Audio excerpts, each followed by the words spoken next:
to that kind of thing. Yes, exactly. I'll do the same level of research that I would do for a quote unquote adult book. The really little difference is just the faster paced book with pictures and shorter chapters. So I interviewed maybe 40, 50 people for the book.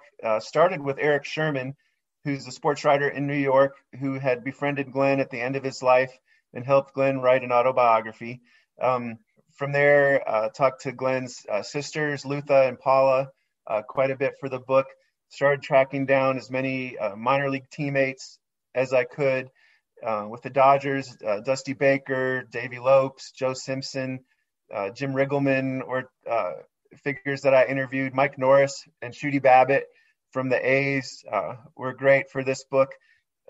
Read other books that had been written about baseball during the 1970s, whether they're about the Dodgers or just, the 70s era, which is really the first decade of baseball that I remember towards the tail end of the 70s. I was born in 1970, so I remember the 77, 78 Dodgers and Yankees, and to interview people that were part of those teams was a lot of fun. And then, there was another aspect of this book that was not baseball, but was the gay rights movement during the 70s. So reading about the Stonewall riots, reading about Anita Bryant's anti-gay campaigns in Florida, about the Briggs Initiative in California that would have stripped gay teachers of their jobs, about Harvey Milk, who was ascending and assassinated during the time Glenn was there, and then about the coming of the AIDS epidemic. Glenn dies of AIDS in 1995. And so there was a baseball side to this that I was somewhat familiar with already, but I just loved digging into deeper. And then sort of a whole education for me on gay rights in the 70s and explaining AIDS. Kids, high school kids now who might not remember or know much about what that was like as it was coming onto the scene, and the fear and misunderstanding that so many people had in the 1980s and 90s. Yeah, there's a lot of really good stuff on that. I was wondering, when you were talking to his teammates, I'm trying to think about how to phrase this question exactly. You're talking to people who were teammates with him in the 70s, and I think all of us are going to naturally want to present ourselves in the best way possible. So we talk about having a gay teammate. Well, sure, I was fine with it, and I never had a problem with it. Did anybody show any sense of having changed their attitudes, of maybe having been a little more homophobic in the 70s, and they now have a different take on it? Or did people just say they were fine with it then? You know what I mean? Like, what did you find in terms of how people's own self-awareness of their own attitudes? That's a good question. There were, I think, it's kind of like a survey that's not a true survey because it depends on who responds to it. There were a number of people that didn't ever get back to me to do an interview, and I was always curious why was that. The folks that I spoke with, for the most part, were the types you're saying that, were tended to be supportive of Glenn all along. Shooty Babbitt, I think, was an interesting case where he wasn't quite sure what he thought of having a gay teammate, and he was willing to admit that to me. But he said that Glenn pretty quickly earned the respect of his, and this would have been in 1980, a partial minor league season that Glenn played, his last season in pro ball in the A's AAA. And he said there were teammates that were cold to Glenn, didn't want anything to do with him. But on the other hand, the general manager of their team was not getting the paychecks to them on time, was not giving them their meal money on time for road trips. And it was Glenn that confronted the guy, and that he earned a lot of respect from his teammates because of that. Shooty Babbitt also mentioned a story where they were playing a game, and Hosley was the catcher. Is it Tim Hosley? And was bouncing the throws down to second base, between innings and on stolen bases. And Shooty Babbitt was getting kind of pissed off that these balls were all bouncing to him out there. And they got into a scrap in the dugout. And Glenn was the one who intervened and said, we're teammates. We're not going to fight amongst ourselves. And sort of protected Shooty from a bigger catcher. And Shooty Babbitt admitted to me, he said he wasn't sure what he was going to, quote unquote, owe Glenn in return for protecting him. And would he be better off just getting beaten up by his teammates rather than owing his gay teammate something. And he said he realized how stupid that was in retrospect, but he admitted to me that that was his feeling at the time. And I thought that was a pretty interesting illustration of some of the feelings some of his teammates may have had. Yeah, that is really interesting. You talked about already his Glenn Burke's relationship with Dusty Baker, and as you pointed out, everybody loves Dusty, and he's still a figure in baseball to this day. What was the relationship like? Dusty was obviously the older player. What drew them toward each other? Yeah, I think because they were both from California, they both loved to play basketball. They both were really into music. Dusty said that when he was coming up with the Braves, it was Henry Aaron that really became sort of the mentor figure to him and introduced him to other Black players around the league and looked out for him, sort of taught him some of the secrets of the game. And Dusty felt like that was something that he needed to pay back to other players. And so Glenn reminded him a little bit of himself, for those reasons of being California kids and basketball fans. And so he tried to look after Glenn, and he was able to do that to some extent. He would take him out to lunch when they were on the road. And Dusty had some really interesting stories about the network that Black players had at that time, from opposing teams inviting each other over for lunch before games, or for dinner on off days, and looking out for each other, knowing that in certain cities that connection was necessary. And it was something that they developed even in the minor leagues when they're traveling through the South or through the Midwest and looking to avoid some of the racism they might encounter there. And so this network continued into the major leagues. But Glenn is accepting of this mentorship and loves it in some ways. On the other hand, was also looking to avoid his teammates in social situations. And this is, again, sort of when his teammates start to pick up on the fact that Glenn might be gay. If Dusty's going to invite a bunch of guys out at night after a game and Glenn excuses himself, and they're wondering, well, like, what's wrong with this guy? Like, why isn't he coming along with us? And so in that way, it hindered Glenn's ability to succeed on the field also, because I think when you feel supported and loved by your teammates and there's that bonding that goes on, teams credit that to good chemistry and improved play, where Glenn's unable to fully immerse himself in that because he is different, because he is looking for other things to do off the field and could never feel that 100% connection that the other guys had. The other thing about Dusty Baker and Glenn Burke, of course, is that they are credited with being the first people ever to do a high five. Yes. And that's part of Glenn Burke's story as well. Obviously a more frivolous part of his story, but a fun part of it, and something that people know him for. So would you just describe the circumstances that led to that historical moment? Sure. So it's the 1977 season. The Dodgers already have 3 players who have hit 30 or more home runs: Garvey, Say, and Smith.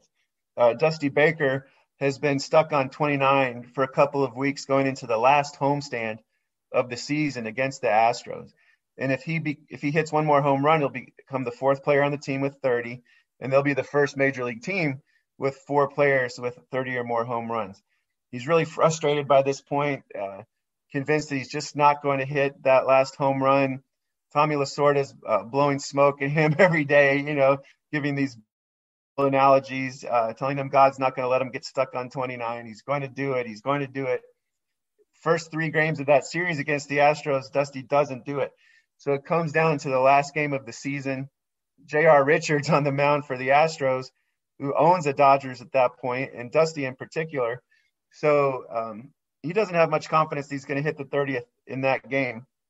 His first 2 at-bats, he doesn't. I think he singles, and he's out on second at-bat. Dusty notices there's 2 guys sitting above the Dodger dugout that are very obviously betting on whether Dusty's going to hit this home run or not. He can see them passing the cash back and forth after his first 2 at-bats. His third at-bat, Dusty comes up to the plate. Glenn Burke's on deck, and he hits the home run. And the crowd is going crazy. Dusty Baker feels the weight of the world off his shoulders. He realizes he shut up Tommy Lasorda finally. He shut up those fans that were betting on him. And as he crosses home plate, the first player to greet him is the on-deck batter, Glenn Burke. And Glenn said that he just felt the rush of emotion from these 5 decks at Dodger Stadium going crazy. He's lifted almost up in the air, and he lifts his arm up, and Dusty slaps it. And that's considered the first high five in history. The Dodgers coin the term high five after it and create posters and program covers. And on the scoreboard, when they have trivia contests, they tell the fans to high five each other, and they have to explain what high five is, So, of course, it takes 2 people to high five, and people at various points have tried to credit Dusty with inventing it. He said, no, I was just reacting to what Glenn did. And in any case, anything that's cool comes from the Bay Area, and Glenn was from Oakland and Berkeley, so you got to give Glenn credit for it. There's a picture that a lot of people may have seen that is often presented as that first high five. You see Dusty sort of leaning back, looking surprised by Glenn Burke, about to high five him. But in that picture, Glenn has just a regular cap, not a batting helmet on, and it's on backwards, and he has Davy Lope's jacket on, and it's actually a picture from a playoff game against the Phillies a week later when Glenn homers against the Phillies in the first game of that series. It's the 3rd high five in history, not the first. The second high five happened just moments after Dusty Baker's home run. Just in this rush of euphoria after Dusty's home run, Glenn Burke comes to the plate, and he homers off J.R. Richard in the next at-bat. It's Glenn's only home run as a Dodger. And when he comes running back into the dugout after his home run, Dusty returns the favor with the second high five in history. I don't know if you researched this or not, but how did the high five spread the way it did to the point where everybody knows what it is? Yeah, I think that the Dodgers had a lot to do with it. Like I said, they were making a big deal about the high five. It kind of became the Dodgers thing to do in the next couple of seasons, kind of like the Bash Brothers with the forearm bashes, and so they were really promoting it. And here they are in Los Angeles. So I think they were getting a lot of attention for it. There were college basketball players like Magic Johnson that were doing it in the 79 tournament. And so I think just being seen on TV by these high profile athletes had a lot to say in the spread of it all over the world. I mean, to the point now where it's hard to imagine this is something that didn't exist before the 70s, right? Exactly. And of course, who's to say? I mean, certainly there was somebody playing basketball on the side of a barn in Indiana in 1947 that might have high-fived someone. Just there was no attention for it, right? But in terms of it being called the high five and really getting attention and taking off, Glenn and Dusty, October 2nd, 1977 is where it all began. Yeah, it's funny you mentioned that because when the book came in, my son and I were talking about it, and he mentioned something about invented the high five. My wife said, "What do you mean he invented the high five?" He said, "Yeah, he literally was the first one to do it."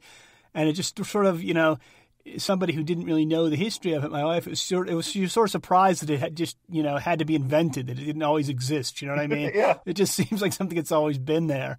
And I said, well, go back and look at like a video of a baseball game from 1950 or 1970 and see a guy hit a home run and he rounds third base and he shakes hands with the third base coach, or he shakes hands with the guys in the dugout. Nobody's doing high fives back then, It looks very strange to us now, but yeah, it actually had to be invented at some point. Very firm handshake, right? Yeah, exactly. And again, that goes back to what Dusty was saying about Glenn sort of bringing this East Bay black culture with them to the major leagues. And Marvin Webb, who was one of Glenn's friends from Bay Area and also a minor league teammate, said that in the minor league days, maybe they didn't necessarily do the high five, but they were doing kind of a hand jive thing in the dugout all the time anyway. And so this was part of culture that Glenn was bringing with him to the major leagues and really sort of freeing everybody and making it more fun. Stuff that baseball, still has a bit of a give and take relationship, let the kids play. And Glenn brought a little bit of that spirit with him to baseball. Yeah, absolutely. He'd be a guy, if he was alive today, would be flipping his bat, I'm sure. Right. Well, he didn't hit a lot of homers, but if he if he did. You touched on this a bit already, but Glenn had an on-again, off-again relationship with this Harvard grad named Michael Smith. And you said Smith often pressured Burke to come out during his playing days. Can you talk about that a little bit, about that and how that affected Glenn Burke? Yes. So this was something that Glenn really resented, even though this, like you said, this was an off again, on again